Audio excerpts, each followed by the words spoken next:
We've got to start somewhere, so let's bring it down. One by one, let's knock these off the list.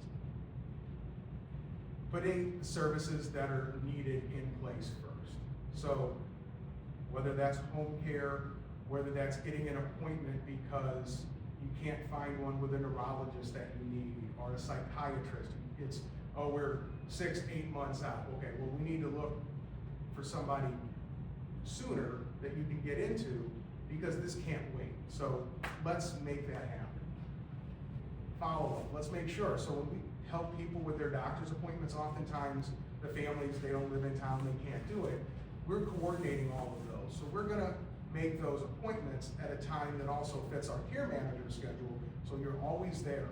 Whether you get that, so sometimes we'll, if a person has transportation, we'll meet them at that appointment, because a second set of eyes and ears is very valuable to people.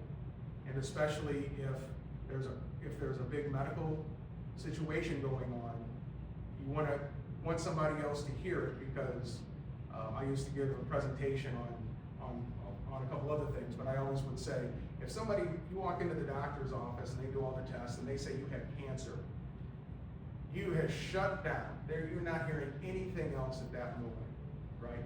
That's the first thing you're thinking is, oh my gosh, I'm gonna die, or something along those lines.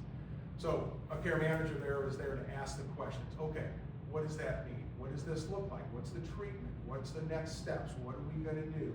And then we're there to advocate to make sure that all those pieces get put in place.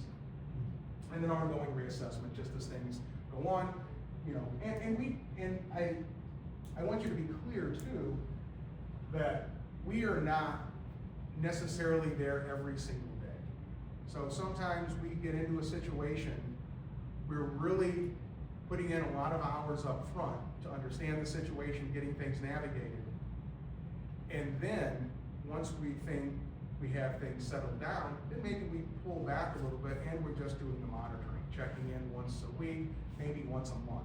Maybe the family has taken over a lot of that now that we've come in, provided that plan of care, those action steps, and now they're like, oh, I feel much more comfortable doing this.